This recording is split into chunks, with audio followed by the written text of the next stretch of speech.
YouTubers. Mike Martins here. Mike Martins channel. Anyways, I got a really good article here from the Globe and Mail. It ended up passing through me for some reason, or I ended up not seeing it, I guess, when I'm looking up housing stories. I got a really good one here.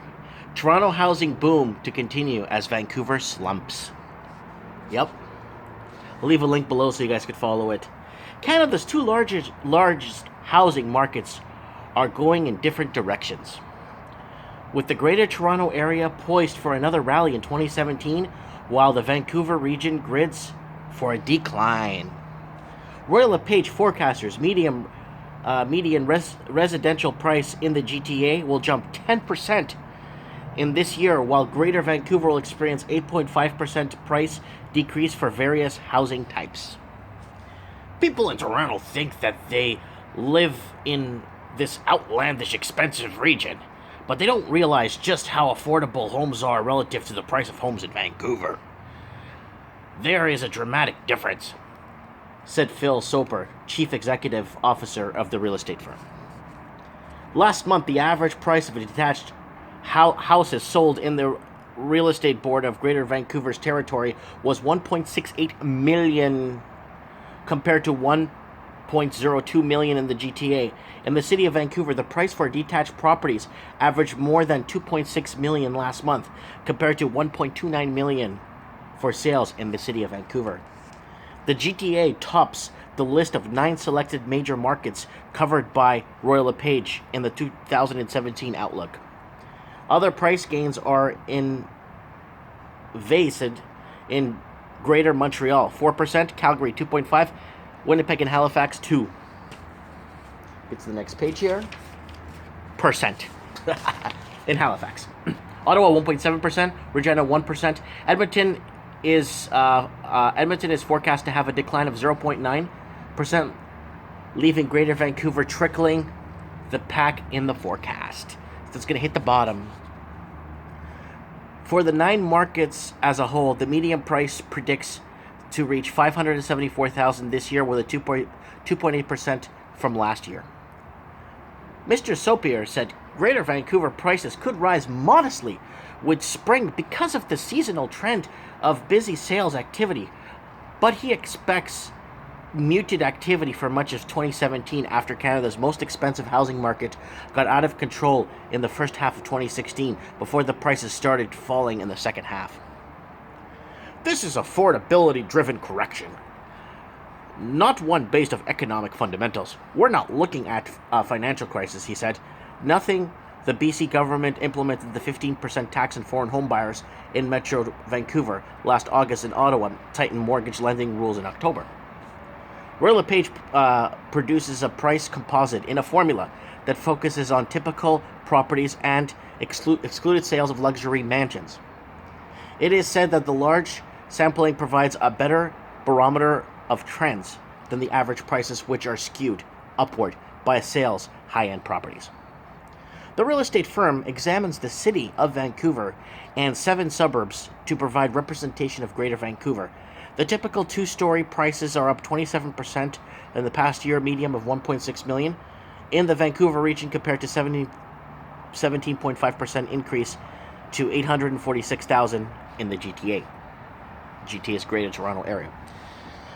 The firm's 2-story priced composite for the city of Vancouver was $2.6 million in the fourth quarter, 27.7% from the same period. The city of Vancouver, the city of Toronto saw 14.3% increase at $1.02 million, in the 2-story category. Of the suburb of Richmond Hill, experienced a 30.5% surge to $1.22 million. When I was in Richmond Hill last time, was many years ago. It was very, very, very Asian. It was very Asian occupied. Like lots of, when I was there, I think it was primarily a lot of Chinese in Richmond Hill. I'm not sure now, but this was like 15, 17 years ago.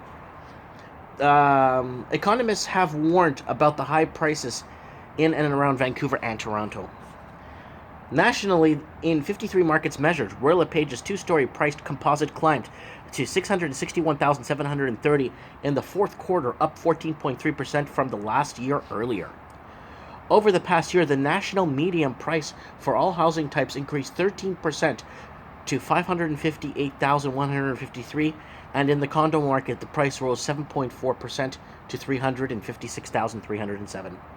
Royal LePage's data shows housing market in Calgary and Edmonton remain in downtown Calgary two-story price composite was 500,000 in the fourth quarter, down 1.6% in the same period of 2015.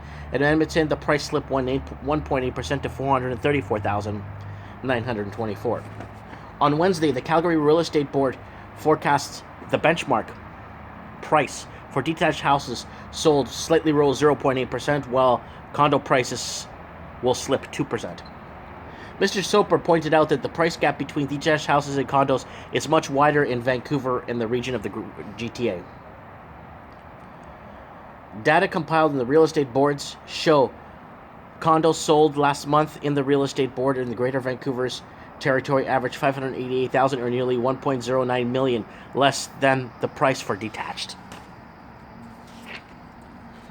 Properties in the GTA, detached properties, sorry. In the GTA, the price for condos sold in December an average 440,000 and lower than the detached price. So what is this article telling us? It's going around in circles, giving us different forecasts from different trends in different parts, and they're assimilating the market and compiling the market to give an overall trend or an overall streamlined answer, right? So housing is going up only because in Toronto the numbers are spiking. Vancouver is slumping down the ladder. So there's a lot going on. Lots of restrictions being put into place. Lots of tighter regiments to qualify to buy now. Lots of taxes. Lots of I don't know. Let's see what happens. We're in this mess because it's a free market, right? We live in a country that's a free market, and being in a free market, it allows other people to come and invest.